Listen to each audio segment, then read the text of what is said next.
Lumberjack Ravitz on not Esper control. I think we have those deck lists switched there. Ravitz is playing the Orzhov mid-range deck, and Jesse Hampton is playing, I believe, blue-white control, not Esper control. Right. We have Sin Collectors in Ravitz's deck. That's pretty sweet. Besides that, it looks pretty standard, pretty straightforward. And yeah, on the other side, you know, most of the control players are going the Esper route after the Pro Tour, but Jesse opting for the Street 2 color version. Yeah, it's pretty interesting. The Doomblades have been, you know, pretty celebrated following that Pro Tour. Like Doomblade against Devotion is just where you want to be, etc., etc. And Jesse's running a card that's actually, you know, pretty actively weak against a card like Master of Waves, Celestial Flare. Yeah. But I guess you can, you know, every now and then it's a way to actually catch some other creatures that might be a little tougher. From that deck, like that. And you know, Desecration Demon is a thing. Yeah. Like, there are cards that Flare is good against. It's not like a strict downgrade. There are pluses and minuses to be had here. Absolutely. And the, you know, slightly more consistent mana base, more lands that come into play untapped. You get to play Mutavaults. I don't know. I like blue-white just fine. Well, both players starting on tap lands, as we are wont to do in the standard format. Yes. And Jesse has an island to represent all manner of nastiness on turn 2. Most likely, Cycle Azorius Charm. That's just what that's my. I don't know. That's your what guess. I see every time on turn 2 from these control decks. It's either that or nothing. Why don't we just play some Quickens? Ooh, oh wait, he does. Jesse has a Quicken. Yep. We actually saw him quicken out a Supreme Verdict to get an extra turn in an Aetherling on Aetherling race earlier. Pretty awesome. The turn 2 Soldier of the Pantheon from Josh Ravitz. Not the ideal form of pressure against these control decks. I think he'd much rather have a Precinct Captain, as it pretty much merits a relatively immediate answer, or forces them to Supreme Verdict, which taps them out, lets you deploy another larger threat later in the game. But the Soldier himself can deal some points. Yeah, it's not too bad. Definitely worse in Goblin Shortcutter mode versus Elite Vanguard mode, but here we see a Thoughtseize, and Jesse's hand is pretty spicy. That's a lot of cards that Josh would prefer Jesse not cast. He's going to get to cast at least some of them. We'll have him fan it back out in a moment for the camera if we can relay that to our spotter, but I saw at least Aetherling, Supreme Verdict, Celestial Flare, and I believe 2 Jaces. Yes. So, and a 4th land, which is the most relevant probably of those options. I'm sure Josh is wishing he could Thoughtseize that away. Cross his fingers and roll some dice. There we go. You can see there, he does have an Azorius Charm, a Celestial Flare, a Supreme Verdict, the 4th land in the form of a Basic Plains, Aetherling, and 2 Jaces. So what do you take? It's a good question. I'm honestly not sure. All of those cards are pretty rough for the home team. This deck is, as mid-range decks go, actually pretty reasonably good at threatening a Jace, I think, between Heroes Downfalls and actual attackers like Mutavault.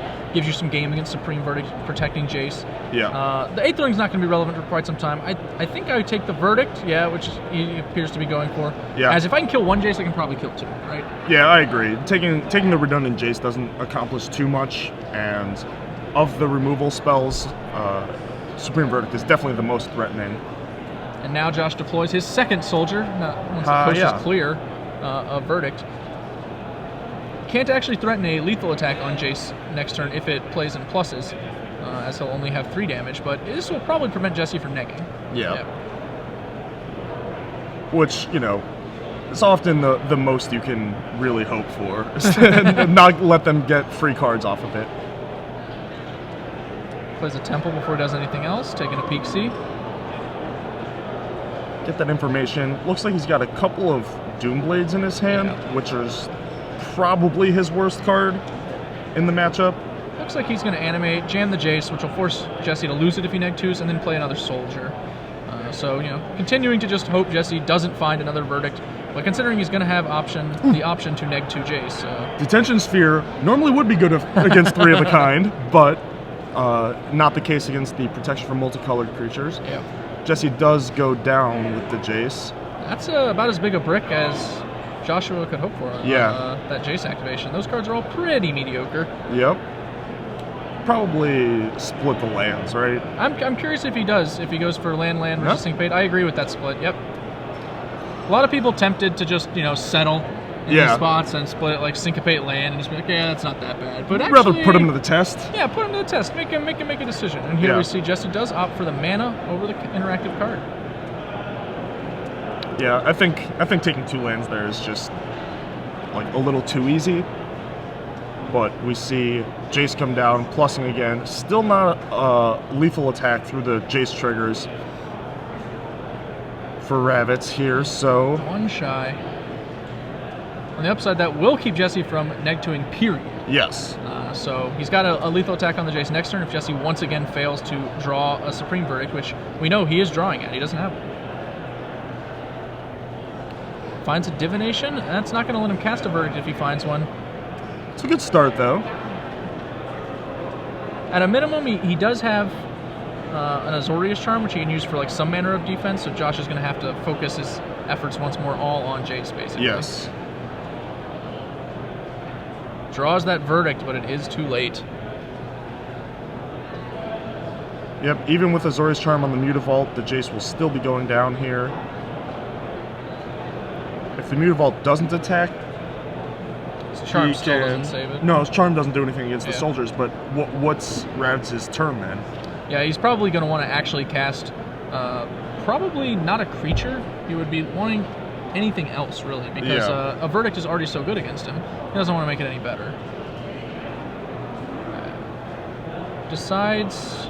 Oh, wow, he does split in such a way as to allow the Azorius Charm to generate value. Well, protection from multicolor. Oh, guys. yeah, good call. Yep, So they get to get through. He has a Celestial Flare, but that is obviously not... Yeah, you sacrifice the one not going to Jace. My mistake. He does deal with both Jaces as predicted from the Thoughtseize. Finally, we cycle that Azorius Charm. Yes. We don't need this anymore. That's what Glenn loves to see. Draw a card. The best mode. I think it's relevant to note Josh didn't swing in with his Mutavault either. I assume because he actually didn't want it to get Azorius Charm, since getting Stone Raid is actually pretty bad when he's trying to land it elsewhere. Yes, agreed. And here we see that Supreme Verdict. Josh mentally snapping his fingers in disappointment. Rats! Desecration Demon drawn for the turn, not bad.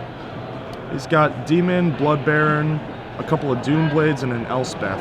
Jesse's sitting on a pair of Detention Spheres and a Dissolve, so he's sitting pretty. Yeah.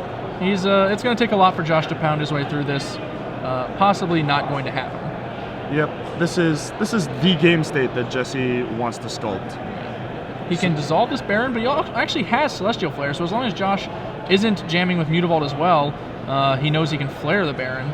He has Charm for the Mutavault also. Yeah. He just pulled that to the front. It was awesome that he visually did that so that we could see his thought process. I don't think he's super interested in that play, but he certainly can make it. And now that he's drawing his own Mutavault, he actually has another way to ensure it by blocking with Mutavault, and then he can flare after damage. You don't want to have to use the Dissolve on the Blood Baron if you don't have to, if you can kill it with the Flare, because you'd much rather dissolve an Elspeth or Obsidian or... actual good card. Yes, not Whip of Urbos or,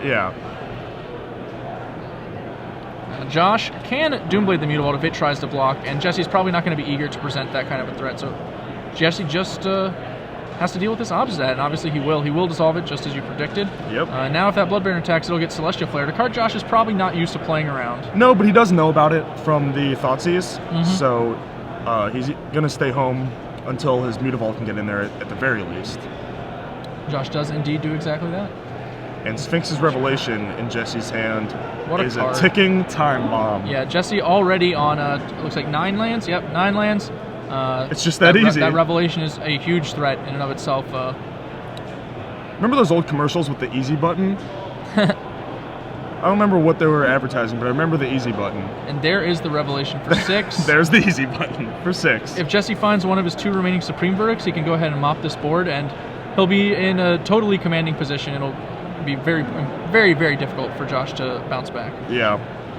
This is a situation where if Ravitz wants to win, he's really got to buckle down and start the grind. Yeah, and he's drawn a few of his dead cards in the main deck. We see those Doom Blades just languishing in his hand, not really doing anything. Yeah.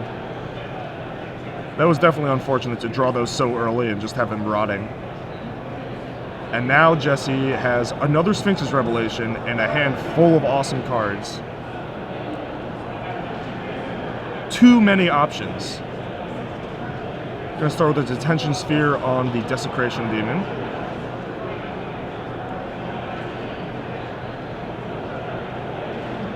And pass the turn. He's gonna have to discard at least one, right? There goes. Please come up and find your prize paper so you can collect your prize at the end of the event. X2 or better, please report to the stage. Just Ori's Charm, the other discard. To be all your prize paper. Looks like he goes with the planes instead. All right. When your opponent has too many cards in hand and is discarding, and one of the cards he discards is a Sphinx's Revelation, It's cause for concern. you're probably in trouble. Josh finds Sin Collector one of his few answers to that specific situation, as that'll force Jesse to either counter that Sin Collector or Sphinx's Revelation in response. Probably just Rev now, right? Oh, no, he lets it go. All right. That is a good hand. Yeah. Josh familiarizing himself with Quicken. Makes things fast. Succinct. That's what the rules text of that card is. Makes things fast. I mean, no real choice besides Sphinx's Revelation here. Jesse then probably gonna untap and slam Aetherling. And then we'll play for a couple more turns. Yeah, we'll see what happens from there, but Aetherling has a habit of boiling things down to a pretty elementary position. Yes. It is not hard to calculate. Sphinx's Revelation. Take the Sphinx's Revelation.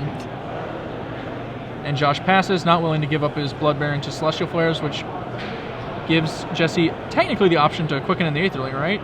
No, it's just sorceries. It's just sorceries? Oh, Yeah. okay. Just confirming. That would be sweet. That would be reasonable. The Savage summoning is summoning, the completion yeah. of the cycle, that's correct. You can do it with the new Seedborn Muse, too. Yes, Prophet of Krufix. Yeah. One of Brad Nelson's favorite cards from the set. It would be. It would be, of course. A very powerful limited card as well. Oh, certainly. If you haven't had the opportunity to draft Prophet of Krufix, you should definitely give it a spin. Yeah, it is a delight. You could even bestow it instant speed. Whew.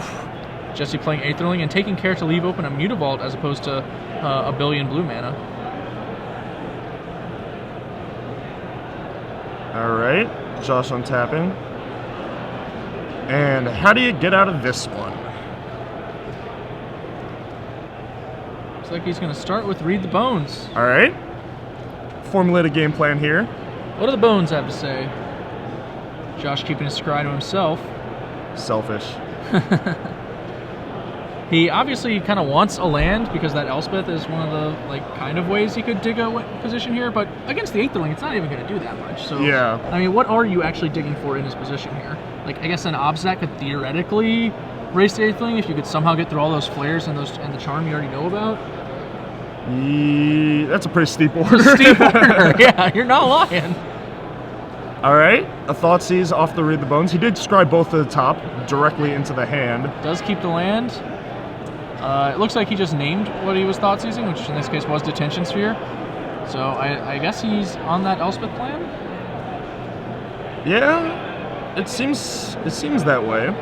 He kept a land and a Thoughtseize, so presumably that's what his plan is.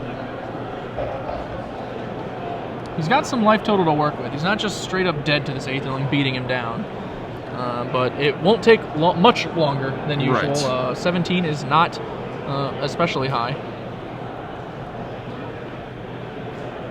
Alright, unblockability. Pump 3 times, it looks like. Josh does have access to some Doomblades to fog Aetherling. Yeah, the tempo gainers. Yeah. But Jesse is actually going to go ahead and use Aetherling's Exile after damage, it looks like, to create a blocker. And just continue to put Josh in this vice against Celestial Flare. He's in the cage. Yeah.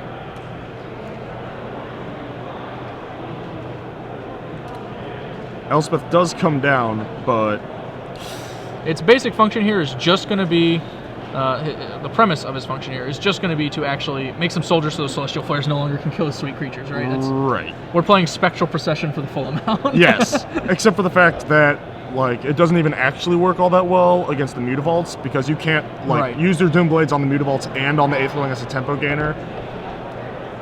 I mean, if you had infinite mana and infinite Doomblades, this plan might work. That's a tall order. Yeah, that's generous of me also. Yeah. Infinite mana and infinite Doomblades, not accomplishable in standard at the moment. You can get kind of close with some of these Nykthos decks. Yeah. You can get kind of close. I think that's actually not far from what Harrison Height is actually playing in this tournament. Am I right? Black Devotion with a bunch of Infinite Mana Abrupt Decays and Doomblades. Yep. Kill everything. Jesse debating where to go from here. And he does go to eliminate the Elspeth, so that bought Josh a turn.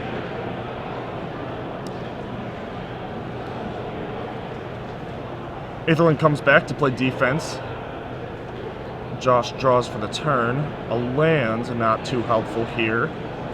Yeah, looks like he just has those 2 Doomblades, a Precinct Captain, the land, and another card I can't quite spot. This deck is not too great in top deck mode, and it's also not too great against an Aetherling. On a recent episode of Above the Curve, I know when I was describing this deck, I was like, I mean, you're never going to win on turn 4, and you're never going to win after turn 8, right? Like, yes. That's where you live. Yeah, there's a sweet spot. Exact window in which you're trying to kill people, and it's not large. No, it is not. Well, that's what happens when you have, 1 drops and 6 drops in the same deck.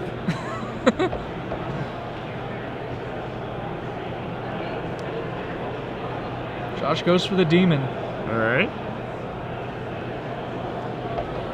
Fighting on, fighting on.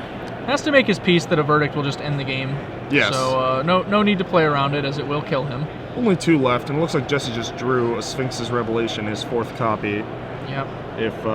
If that was even needed, which I don't think that it was. He's got an Aetherling in 2 swings, and indeed he pumps it to 5 to make it a little more mana efficient on both turns. Yep. And the guy flickers out of play. We had this interaction come up earlier. Against a Blood Baron, you can actually block and blink it out. Yep. So to prevent the lifelink. But Josh, in the end step, after that Aetherling comes back, uses Doomblade to get himself a turn of no Aetherling on defense. Yeah, the Blood Baron is going to gain at least 4 for him here, which is pretty crucial because it represents a full turn. Yep. Jesse perhaps should have gotten in an extra one with that Aetherling to play around that particular thing, maybe? Yeah, probably. It's a pretty minor thing, but you see, it might actually come back to bite him. It might be the now. difference, yeah. Josh coming in, trying to make a game here. Well, this would have actually been pretty close to a thing. Yeah, I think the Revelation might wind up still drumming him out. But yep. It's going to put the Mutavaults on, I imagine, the tokens, and leave a blue open for when his Aetherling comes back in.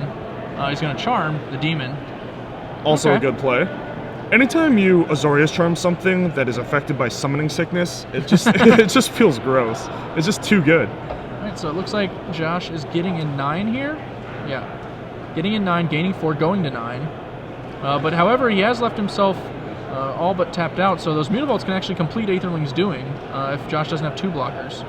It looks like he has the Precinct Captain, and then the Doomblade will have to serve as a fog on the Aetherling if it tries to go lethal alongside the Mutavaults. Jesse's not really likely to do that, though. I think it would leave him a little vulnerable. Yeah, and Jesse, if you know his play, he is not the type to go for such aggressive lines, finish games quickly. He's much more conservative, much rather wait the extra turn and make sure he doesn't die to anything. It looks like we're discussing whether the Aetherling actually came back into play or something along those lines. I'm not quite sure where we're going. Perhaps, Josh is considering, what if I had something to do with the end step, or Jesse is saying, I don't know. I don't know what's going through this discussion. Some sort of argument about where they are in the turn cycle, it looks like. It seemed pretty clear that Jesse was just shortcutting through things. Yep. Had not neglected his Aetherling, was just, moving the game along at a reasonable pace. And that is the conclusion they come to. Yep. Well, Draws Supreme if it wasn't over already. Yeah, that's going to make this game significantly easier. Josh's last turn was actually so good, way better than I thought he was going to be able to muster, and it still wasn't even close to enough. Yeah. I don't know, maybe it was close. It was close to close. I'll give you that. The Aetherling looks like it pumped once and then blinks out of play, and now that Supreme Verdict needs another white mana, but other than that is very good. And yeah, he's rectifying that right now. There we go. And that merits the concession from Josh. No, as we said, what are you doing? His piece. What are you doing? Supreme Verdict just kills your creatures, not your graveyard and your lands. He's conceding. Okay. The third Verdict does Josh in, as he knew it would. Yeah. But not really many options for him. He just had to jam his creatures onto the board and try and get in lethal any way he could. and came startlingly close. I think the story of that game, besides Revelation is awesome, is how Josh had 2 Doomblades just rotting in his hand the whole early game, where like if those were just lands, he could play his bigger spells faster. If they were just creatures, he had more pressure, but instead they were just these do-nothings, and just taking up space, taking up valuable real estate in his hand. I think it's important to note that Josh, even knowing that though, I think he found the ideal times to use those Doomblades. You know, like he was saving that last one for the actual last minute that he would ever need it. And then used the other one to get in a ton of damage and force a lot of plays from Jesse. Plays Jesse wasn't even that eager to make. He'd much rather just Revelation for a bunch that turn. But he couldn't flare through all those tokens. He just had to block with some Mutavaults and Charm a Demon. I mean, that was fine, but it was not exciting. And making sure that he got that 4 life, going up to exactly 1 over an extra Aetherling hit. He played very well, but it was not to be. On the sideboards, Jesse has access to some interesting cards. I think I might actually like Glare of Heresy here as a solution to those early Precinct Captains that can force you a Supreme Verdict. It kills Soldier, Precinct Captain early. It kills Elspeth late, and you can quicken it to get an Obsidat. You can quicken it to get an Obsidat, which is actually pretty adorable. Now I like it even more. But he also has access to Last Breaths, which have the additional upside of being able to catch Mutavaults. That's good too. I think he wants some of those. I don't think he wants all. He has 4 Last Breath and 2 Glare of Heresy. I think he wants probably 2 to 3 of that option. So I'm curious to see I think which you one go he'll actually all the Glares prioritize first, and then if you have more spots, you can get in a couple of Last Breaths. Outside of that, I guess he has Pithing Needle he can bring in to disrupt the Elspeths and also the Mutavaults, and potentially Whip of Erebos, which can be a tricky card to play against. He does not himself have any Elspeths, which is interesting to note. So the Pithing Needle on Elspeth has no downside, really. In fact, in the main deck, Jesse has exactly 1 Aetherling and 2 Mutavaults for kill conditions alongside Jace's Ultimate. Those are his only ways to kill the opponent. So we literally saw everything in play. Why kill them when you can just draw more cards? That's the school Jesse's playing from. Yeah. Beyond that, the rest of his sideboard doesn't seem that relevant. He does have an additional Aetherling if he wants to bring that in, which I imagine he might just to, try and win the game a little faster. Yep. He has 2 Yoke Doxes. Those don't seem great. 2 Dispel. Those don't seem great. And 2 Negate. Those seem debatably okay. Yeah. A lot of Josh's best cards against you are non-creature spells, but Negate's kind of narrow. The deck is basically like a third spells, a third creatures, a third land, so you're cutting yourself off a little bit. I think that Negate, while reasonable, isn't exactly ideal. Looking at Josh's sideboard, he's got Lifebane Zombies, probably not all that great. 2 more Sin Collectors going up to 4. Those are certainly coming in. A Pithing Needle for Jace, that's probably coming in. Cure and Last Breath, not for this matchup. Blood Baron is not bad.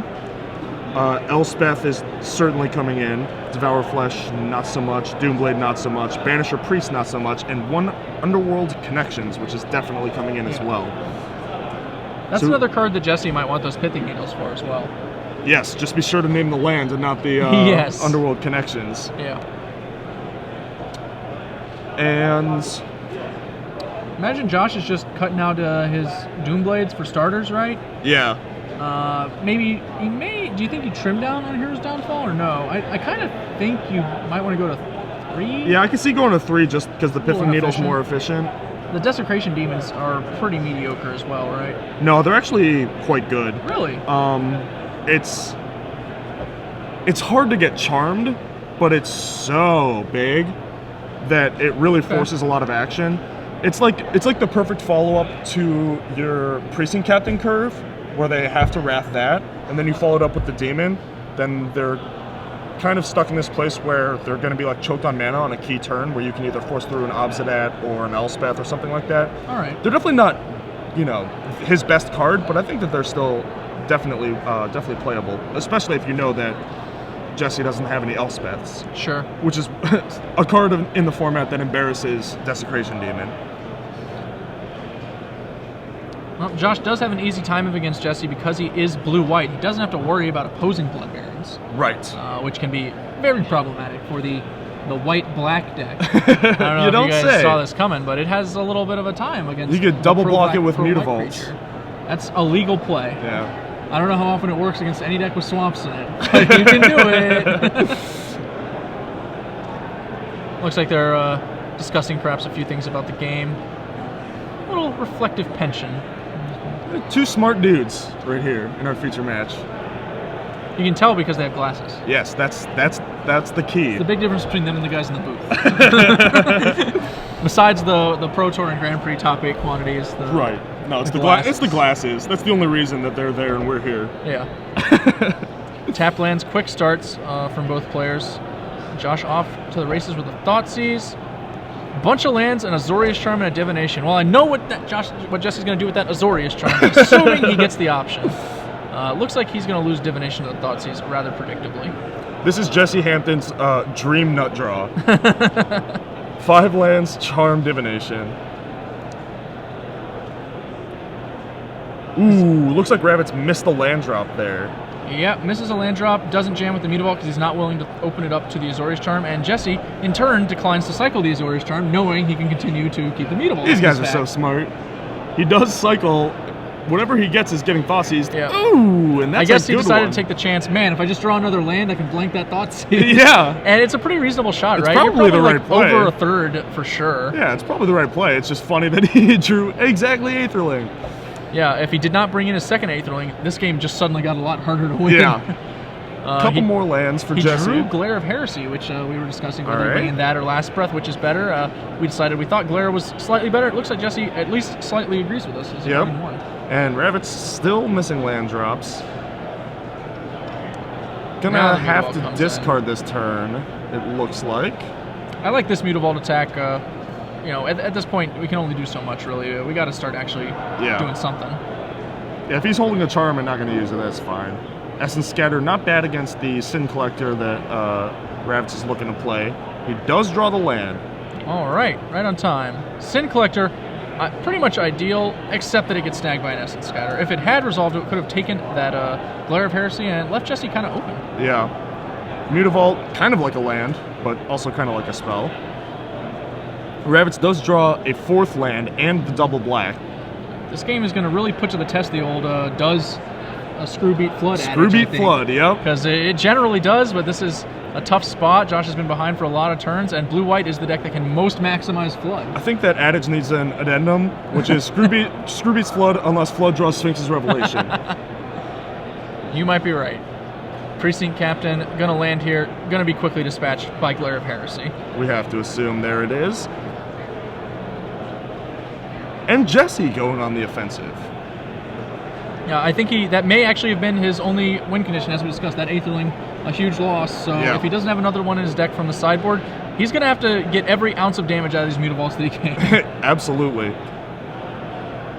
Obsidat. Josh going for Obsidat, thinks Jesse is open, and he is.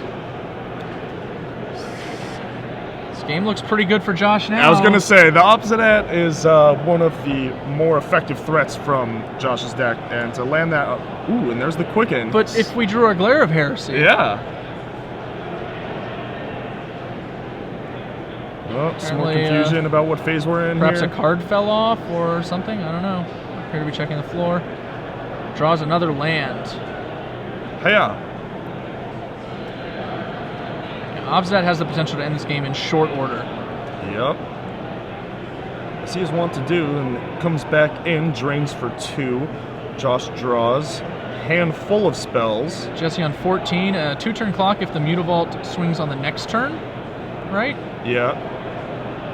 Or anything else happens. And like a Blood Baron of Scopa, for example. So now Jesse needs 2 cards off the top of the deck to avoid being pretty dead.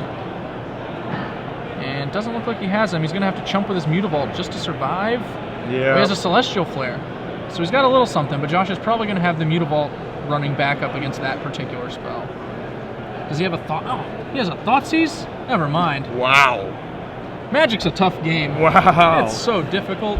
Well, when Ravitz... Jesse reveals and now will die. This is where we say Screwbeat's... Wow. This is why we say Screwbeat's Flood. Both players are going to sort of draw out of it eventually, right? But when they do, the flooding player is going to have 1 spell per turn, whereas the screw player is going to have his handful of spells that he hasn't been able to play. He's going to have the best of multiple spells each turn. Yes. Whereas the flood player is reduced to just playing whichever one he draws. If it's good, great. If it's bad, not so much. Right. So a wealth of Sphinx's revelations delivered Jesse the first game, and a lack of them. A dearth. Take it away in the second. A dearth of Sphinx's A dearth revelations. indeed. That was a 7-minute game. That was a quick game for this matchup. Yeah. Both players quickly sideboarding, going to have plenty of time going into game 3. So how much do you think play draw matters? Honestly, in this matchup, it doesn't feel like it matters a ton. Being able to slide Precinct Captain underneath Essence Scatter is nice. I think that's like one of the larger gains you get. But once Jesse has access to post-board answers like Last Breath and Glare of Heresy, it becomes less relevant. I agree. I think that it's actually possible that the extra card matters more for Jesse than the turn of playing first. Yeah, considering because- Josh's Sin Collectors and Thoughtseize, I don't Exactly. think you're wrong. Yeah. Exactly. That's I certainly think an interesting idea. we I wonder. actually We should ask saw- Wafotapa. He would know, right? He would. Against man. Chapin and Rietzel, were you choosing to play or draw after you saw this deck? One of my favorite play draw stories involved with Wafotapa is he's playing, another control deck at some GP. He plays against some guy playing another control deck. He chooses to play first, beats him. Next round he plays Chapin. And against Chapin, he chooses to draw first. Chapin goes, "What? I know you played my friend playing the same deck, and you chose to play against him." And he goes, "Yeah, against him I choose to play. Against you, I choose to draw." Perhaps an indicative of how Wafa plays particularly against Chapin, or perhaps how Chapin particularly plays. Like Wafa knows, he wants to make the game go much longer, generate value. Generally, I might choose to play, but against someone I know is going to go in this exact way. Yep. Yeah, that makes sense. He's a smart dude. He is. Wafa for Hall of Fame. Cryptic Quiet 2014. Genius.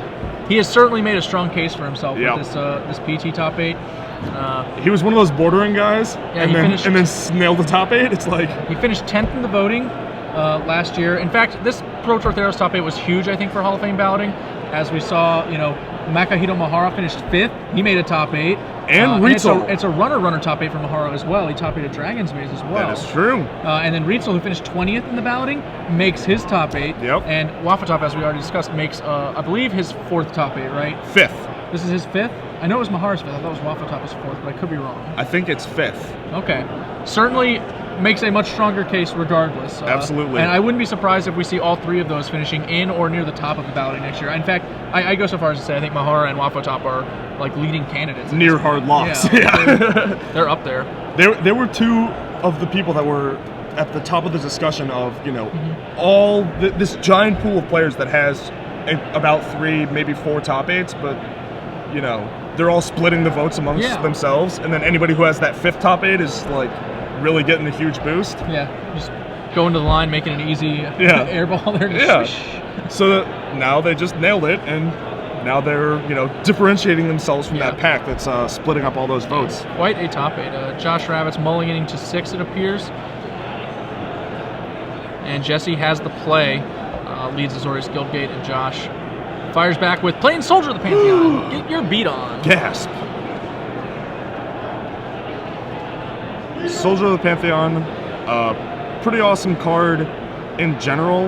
It's, I don't want to say the backbone, but it's an important part of a lot of different decks, and it was a key sideboard card in a lot of the control decks at the Pro Tour last weekend.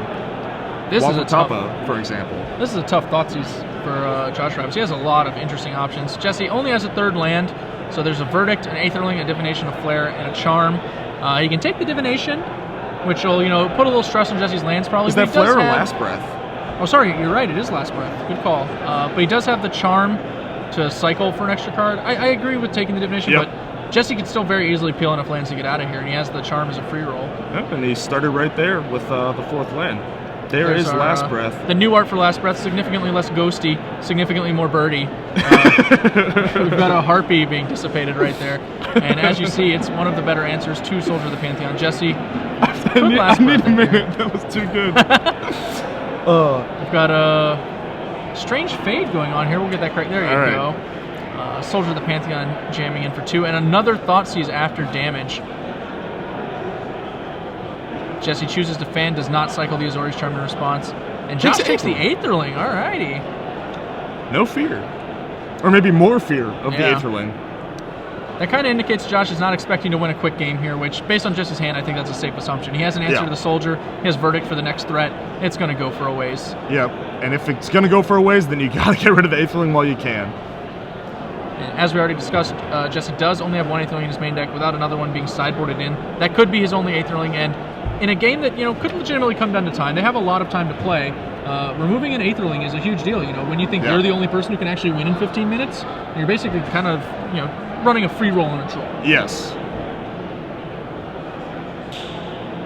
So, cycling more, Jesse trying to get set up here. Detention Sphere, Essence Scatter, Supreme Verdict, Last Breath. Not a bad hand. Yeah, he's been holding back on that Last Breath for quite some time. It might be time to pull the trigger, though, now with Essence Scatter up to hit the next thing. Yep, definitely possible, and that is what he goes for. Last Breath, Exile, Soldier of the Pantheon, Josh jamming Blood Baron. It'll run headlong into an Essence Scatter. Or will it? Jesse decides to take a peel off the top. If he finds a land, he can go Verdict, Essence Scatter the next threat, which is probably his plan. Save the Scatter for Obsidat. You can Wrath the Blood Baron, you can't Wrath the Obsidat. That makes sense. I think he's probably going to go ahead and let this Blood Baron whack him too. He'd much rather Rev for 2. The problem is he can't do it on his turn to get the free land drop, so we'll have to actually pass. Yep. Meanwhile, Josh, little land heavy, he does have a Hero's Demise and another spell in his hand. Yeah, I saw a Lifebane zombie, I think, so... No, it's... sorry, it's another Blood Baron. Blood Baron, yep. Good call. Blood Baron armies. Well, we find the land, and we do, in fact, Verdict. He declines to Rev for 2, just chooses to keep going at the top of the deck. Bold move, pays off. It does, and now he's going to scatter the next Blood Baron. Alright, well... Haha! Tricked ya! I baited you with my Blood Baron. Now my Soldier of Pantheon is going to take you down. Yep. Jesse indeed lacks an answer to the Soldier, but draws one right off the top. I think that is a Glare of Heresy. It looked like not to use it. Gonna Sphinx's Revelation this turn. Yep. For 3, Josh Ravitz still drawing lands. Jesse goes to 11. Already has an answer in hand to the Soldier of the Pantheon. Ooh, that was a good Revelation too. Another Revelation, a Quicken, and a 7th land. Draws, in fact, an 8th land off of his draw step. So you can go Gilgate Glare this turn, Revelation for 5 next turn. Yeah, I think that's exactly what he's going to go with. Oh, declines. Looks like he's willing to milk for a little more value. He has Quicken Verdict. Maybe he's hoping to take 2 and get another creature. I don't know. Josh is pretty patient, though. It doesn't seem like he's going to just run another guy out there. Mutavault. That might force a change in Josh's plans. Yes. Oh, he does also have his Quicken Glare of Heresy combo assembled. Perhaps that's his master plan. Wow, and Ravitz does have an Obsidat. Yeah. Look at this. Oh, and this is not how Joshua wants it to go down. Oh, man. I hate to say that, I saw this coming, but... End step, Jesse quickening, draws a card, and he's going to give Obsidat a real rude look. Just the rudest of looks. He actually draws an Essence Scatter in response. He didn't even need this cuteness, but he has access to it. Well, now he has the Scatter for the next Obsidat. Yeah. It looks like did he equip in? Yep, okay. Stink Eye. Does, in fact, get rid of it. Not the exile Josh was hoping for there. No. Jesse just sitting on that Verdict. Josh draws another Obsidat. We already know that Jesse has the Essence Scatter at the ready to handle this one. Jesse willing to take another hit. This has got to get scattered. Jesse's patience against these soldiers is actually really impressive. And, it makes a lot of sense, too. Obviously, the Black-White deck has very little reach. It has basically Obsidat's trigger, right? Yeah. Yep, and for his troubles, he's gotten an extra, 3 on the X of Sphinx's Revelation? Yeah. Which pays back half the life lost anyway. Yeah, absolutely correct. Jesse holding on to a Detention Sphere, which is important because Whip of Erebos can now return back that Obsidat that he slew with the Essence Scatter, and Detention Sphere can actually answer before Josh untaps. He's a little land shy on being able to go immediately whip back an Obsidat. Right. Man, is that interaction awesome. Yeah. So Jesse fills up for 7 cards, it looks like, effectively gaining 3 life against Josh's attack. Josh actually remembered to gain a life off of the Soldier of Pantheon, which is cute, going up to 30. Cute. Triggered his Precinct Captain as well. Josh. I want to use my soldier. My soldiers. Paid good money for these two. Supreme Verdict clears them up anyway. And Jesse in a pretty commanding position with a full hand against Josh's Hero's Downfall. Yeah. Game went just about according to plan for Jesse. Not too much pressure early. Rev for 3. And then a big rev later on. Jace boosting rather than drawing, and I actually like that because I think it gives him a way to boost towards a win condition, especially if it was his only Aetherling. As he knows, if Josh is playing Paul Rietzel's decklist, he knows there are 3 Obsidats. The last one's in there. Yes. He can go ahead and snag it. But he does lose it to the Hero's Downfall Josh has been rolling on all game. And Divination. Get deeper. Hand full of goodies for Jesse, just a matter of closing it out. Yep. And he's going to do it 2 at a time, it looks like, down from 31. Yeah, that's a tough road to hoe for sure. Yeah. Discards Detention Sphere, has another one in his hand. Still has some lands and a counterspell in Dissolve. Sin Collector, awkward for Jesse. It's not a powerful enough card to make him want to counter it, but he basically has to because it trades with a counterspell. Because it would have anyway. taken, yeah. Might as well scry,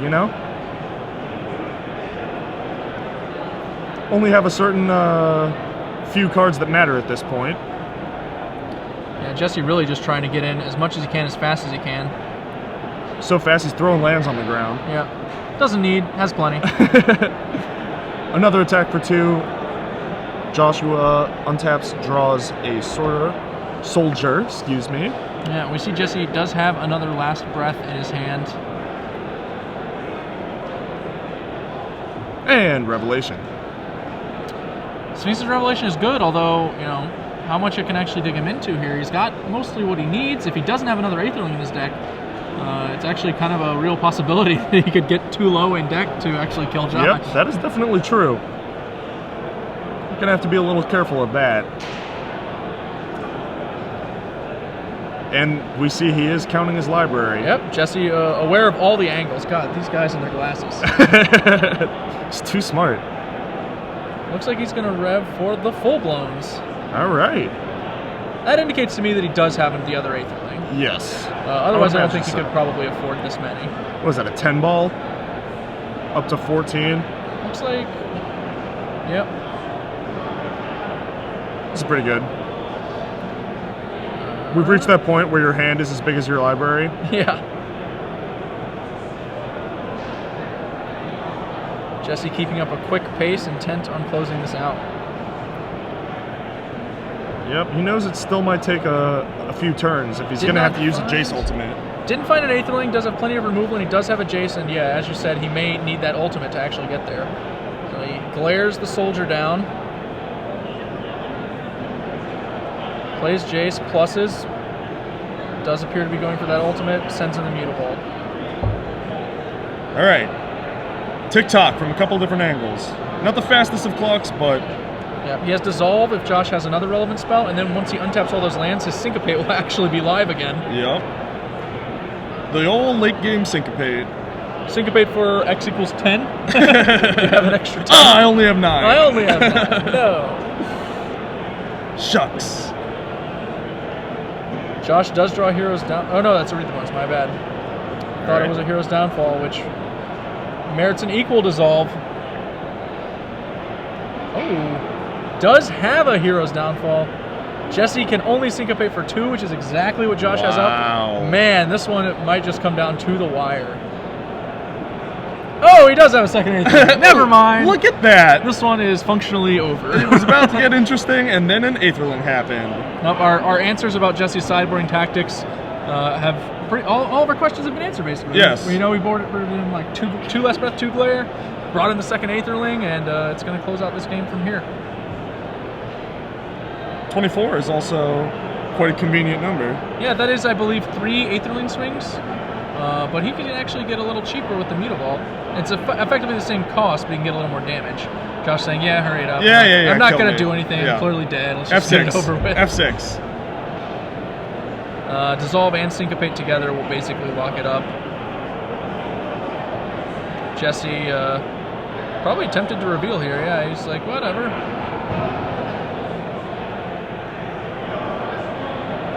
Sure enough, takes the dissolve. Yeah.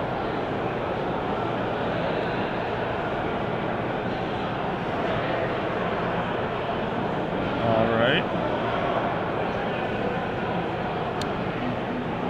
Jesse's just going to go ahead and play with it face up, speed things along. Yep. Time concerns. Unblockability. Goes in and animates the Mutavault as well, sends both. Ravitz appears to be considering a block. Yep, goes with it. Just put the Sin Collector on top. Yeah, I think that's what Jesse's plan was. I assume when he resolved, that was what his plan was going to be. Just make Josh do this until the end of the game, which is not really going to do much. Yeah. Yep, Jesse just making sure that, you know, he's got all his bases covered. Doesn't want to miss something obvious. He's going to pump, and then he looks like he's going to allow the trade. All right. Interesting. I'll grant you that getting Sin collected every turn until the end of the game is a little annoying, but when the end of the game is 8th Wing attacking for lethal, The next turn. seems fine. Yeah. And there's the hand. So, as they say, and it still holds true post-rotation, the first Sphinx's Revelation stabilizes, the second one wins.